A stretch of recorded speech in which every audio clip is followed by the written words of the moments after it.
So I want to build on that vision of the future and now take it into a context of LinkedIn and how we're thinking about building relationships, leveraging content, and having disparate groups of people get together to engage in ways that they find interesting. I'm going to welcome to the stage in just a moment David Hahn, who's our Vice President of Products, my partner in growing our business. And David has been at the company since the whole company could fit in the first 2 rows of this audience for perspective. So we are all, I think, indebted to his efforts and those like him who many years ago looked into the future with the clarity that Clay has and saw something that we could do together as a professional community. And I'm delighted to share David's thoughts with you now. David?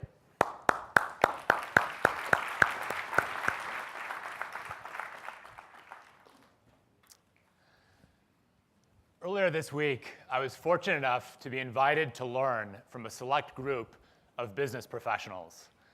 Some of these folks were New Yorkers. There were a couple billionaires, I think a few Nobel Peace Prize winners, CEOs of major companies, and some of the best entrepreneurs the world has ever seen. And in hearing their stories, in hearing their failures, in hearing their successes, there are really 2 things that I took away from the conversation that I'd never really thought about before. So first of all, this group of people, this very successful group of people, they think about time in a very different way than I think about time. There's certainly some of the tips that we've heard before about email management, but they take it beyond that. Some of these folks, in fact, think about things like sleep differently. They sleep in 2 shifts, so in the middle of the night, they can get 2 to 3 hours of some of their most productive work done. The other takeaway for me was how much time they spent talking about their failures. These are extremely successful people, and most of their time that I spent, they were talking about their failures. And you start to recognize that it's because they have failed and because they embrace failure that they're willing to take the kind of risks that make them successful. So those were my 2 takeaways from really being exposed to this fantastic set of people. But I wasn't in Sun Valley at a CEO conference. I wasn't in Switzerland. In fact, I think my Davos invitation must be lost in the mail. I was on LinkedIn. And so I'm very excited today to talk to you guys about a product that we launched just Tuesday. And the product is called Influencers. Influencers is where we've brought together 100 business luminaries, the same people I just described, to come together and share business insights, share their stories, share how they are productive, share how they have been successful. And the content so far has been absolutely phenomenal. It's content that you can't find anywhere else. We have given these folks an opportunity to come to LinkedIn, where there's a built-in distribution channel, a built-in audience of people looking to get better, looking to get more productive, and have given those folks an opportunity to, in a very long-form way, with rich text, video, audio, and in many cases, people are actually using this mechanism to write short essays, going way beyond 140 characters to really teach the people on the LinkedIn platform about all aspects of business. And so you see here, one of our first people, Richard Branson, the top 5 tips to starting his business. We had Arianna Huffington. And again, she's not on LinkedIn talking about what she does in normal channels. She's not talking about the debate from last night. She's talking about how she has made her teams more productive and successful. In this case, she's one of the folks that thinks a lot about sleep and how that can make people better at work. It's folks that we don't hear from as often, unless we're watching Entourage. Folks like Ari Emanuel, and of course, in our case, it's the real Ari Emanuel. And I think about him from years of watching and enjoying Entourage, thinking about a guy who's on a golf course, while on his phone, while exercising, while closing deals. This is not exactly a guy who has set up his own blog and is spending a lot of time on social media. And yet in this case, he took the time to share some really humble and authentic lessons he's learned from business. And then you step back and you realize, not only is this guy a super talent agent, he's actually running one of the most successful businesses in the world. Other folks on the list, Jennifer Polka, just fantastic. Many of you are probably familiar with a program called Teach for America. She's actually founded something called Code for America. And it's where the best engineers are recruited for a year to go work with local governments, to go work with the federal government, to actually create new applications to really bring to fruition Government 2.0. And she talks about how these groups come together, and yet they have no manager. There's no one in charge. And the dynamic that forms because of it. And then she looks to other companies that are given an extraordinary amount of autonomy. Companies like Netflix, who don't really have a vacation policy. Other companies that allow the employees to come in and work on whatever they want to work on. That sort of autonomy that she sees in her nonprofit and the value she thinks that could be brought to the private sector and the financial results the companies that have adopted that kind of philosophy are starting to see.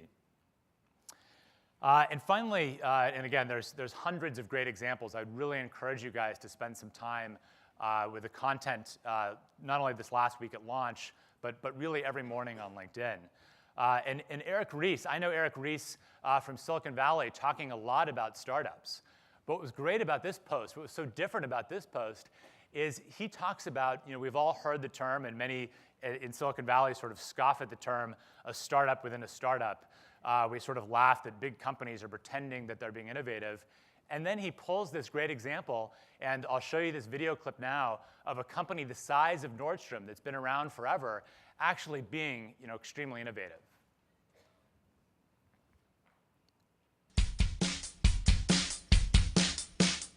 I'm JB Brown, the Nordstrom Innovation Lab Manager, and this is the lab.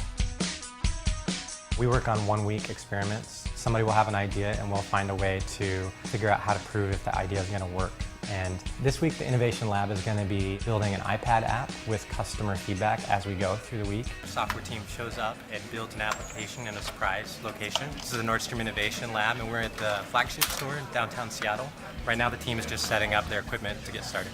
We're going to build an iPad app that helps customers pick the best pair of sunglasses for them. We really don't know what the features are yet. We're going to use customer feedback as we go along throughout the day and the rest of the week in order to build the best thing.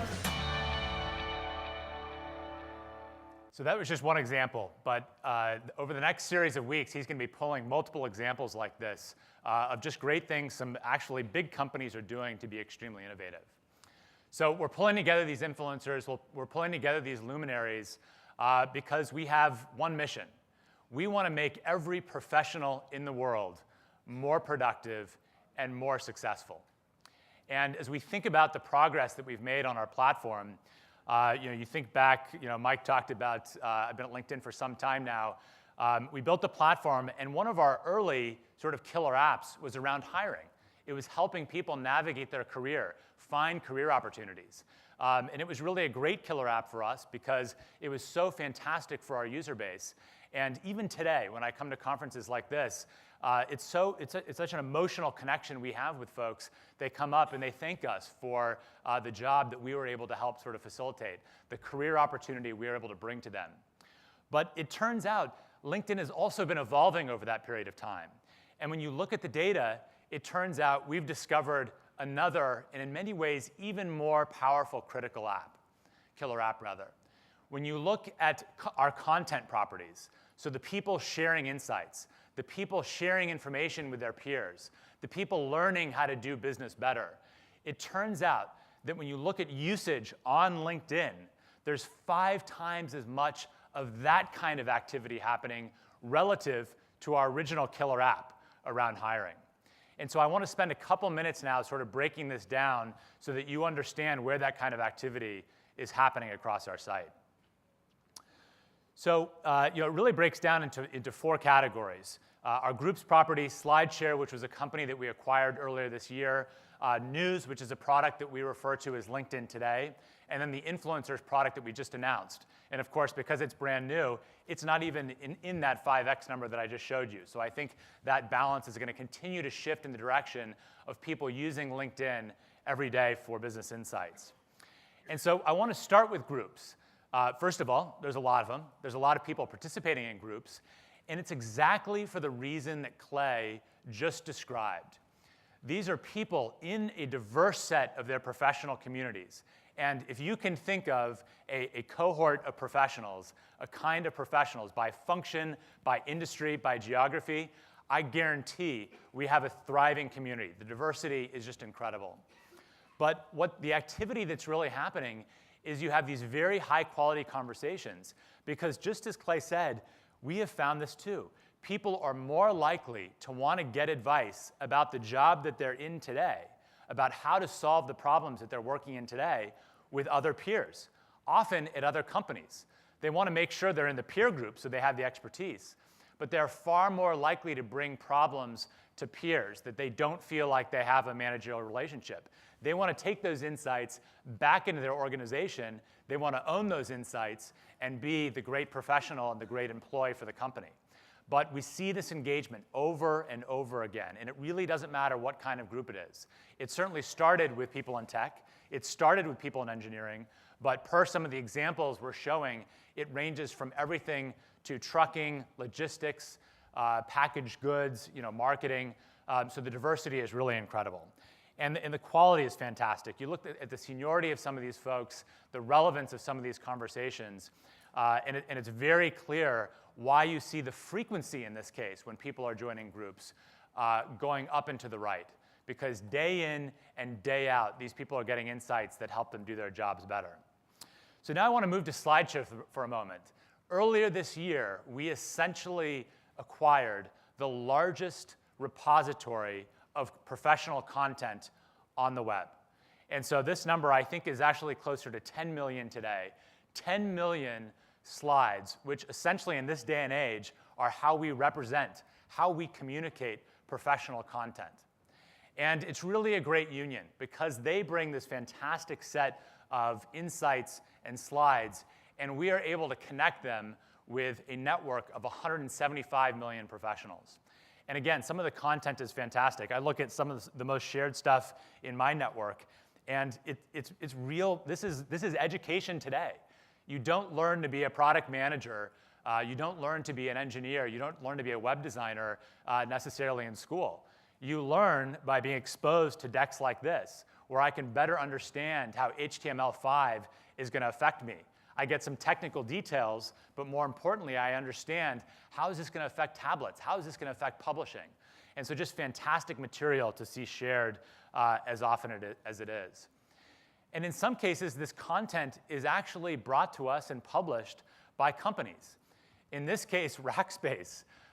Again, 40,000 views.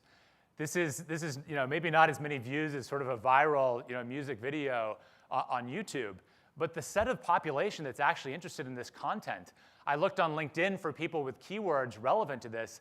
There's only about 100,000 people this is relevant for anyway. And 43,000 people within that set have actually viewed this content because they've found it insightful. And such a great opportunity, of course, for Rackspace, who has a product and service that they want to deliver to this specific set of people. And again, for most of you in this room, you probably look at this deck. Look, I frankly have no idea what they're talking about, but it doesn't matter. I'm not the audience. There's a very specific audience for this particular content. And on LinkedIn, using Slideshare, they can get that precise content in front of the right people. LinkedIn Today. This is our news product that's just going fantastically well. We continue to get quotes from publishers that participate in this, and they say, hey guys, we're just seeing a torrent of traffic from you guys. What have you done? It's usually a very positive message after their IT guys get over the shock of all the traffic. And it's important to remember, the LinkedIn Today, it really starts with a share button. But the share button on LinkedIn works differently than share buttons on other sites. So, of course, when you click share, it shares with your network. That happens in other social graphs as well. But the key thing on LinkedIn is who is doing the sharing. We take a look at who is doing the sharing because we know who you are. We know what industry you're in. We know what role you're in. We know what company you work at. We know your company size. And we can draw conclusions from that information to make sure that the most important information for a particular cohort of professionals rises to the top. And so what I find when I log into LinkedIn every morning, I have professional news tailored to me. It's the most important stories that my peers are reading, that my colleagues are reading. And that will be a very different experience than when you guys log in the morning. So, I just have taken 2 examples here. I've taken the top news story, I think it was earlier this week, for a startup exec. And theirs was Mark Andreessen talking about how we're in the opposite of a bubble, which is, of course, great news for those of us in Silicon Valley. And you compare this to, I logged into another homepage, and this wasn't violating anyone's privacy. This was actually my wife in this case. And she's in communications. And it's a completely different experience. And it's about social listening in this case. So it's really that difference. It's that competitive advantage we have on the data side that allows us to deliver such a differentiated, relevant experience for this kind of professional content. So what's behind this explosion of content on LinkedIn? Getting back to that graph, why is there that 5x change between the initial killer app that we discovered and the content that's happening on LinkedIn today? So there's really 3 things. So the first, we have a brand new, beautifully designed homepage. And one of the things that you'll recognize here is we've made this far more feed-centric. We've also brought in quite a bit of pictures and rich media. So directly into this feed, this is where everything from the most viewed slides from people like you, the most viewed news from people like you, updates from people in your network, and actually messages from company follow that Mira is going to talk about later today that come directly from your brands and from your companies. They all come into this same feed. So that's change number 1. And I should mention the size, of course. 108 million uniques, 2 billion views per week of the updates coming through that feed. But next is this data that I keep talking about. We've always been known for this very unique data set, which is all the professional profile data that we get from our users. But that's only getting better with something that we launched last week called endorsements. Endorsements now, in a one-click way, allows me to endorse somebody else with a skill. And these are all usually positive skills, and the user gets to accept it. So don't worry, people aren't going to be putting weird stuff on your profile. And what's phenomenal about this is, we launched this literally 5 business days ago now. We are seeing 4 million endorsements per day. You might think about those numbers in social gaming or Zynga that, hey, people are throwing sheep 4 million times a day. That makes sense. But people endorsing people for their professional skills 4 million times a day, think about what that's doing to the data asset that we have. Think about how that data asset can be used for relevance. Think about how that data asset can be used by you as marketers to put your content in front of the right people. And I think Jeremiah said it best. He said on Wednesday, have you noticed the LinkedIn endorsement feature is taking off like brush fire? And I don't think he had seen the data. He had no idea that he was actually correct. In fact, I think it's actually taking off faster than brush fire. Finally, the final change that has really changed the behavior on LinkedIn to skew towards all this behavior, insights and professional content, is mobile. We, like many other top companies on the web, we are seeing a shift of a lot of our users coming in through mobile devices. And that has been fantastic for us. And it's been fantastic because we've started to see this kind of behavior on our iPad app. So this green line you see plotted on the bottom here, this is time of day. And you see folks are coming in, they're coming into work around 9 o'clock. They're starting their day with LinkedIn, maybe reading some news, accepting some connections. These days, maybe they're endorsing some people. And then that usage sort of peters off through the day. But once we launched the iPad, and again, our iPad app is almost solely focused on this professional content. It's almost solely focused on LinkedIn today and the news articles that you need to read to start your day. And what you see is this behavioral pattern where people are getting started on the iPad. They're getting started before they actually arrive to work. They're getting started at breakfast when they're enjoying coffee to make sure they're prepared for their day so that when they walk into work, they already know what everybody's going to be talking about from a professional perspective.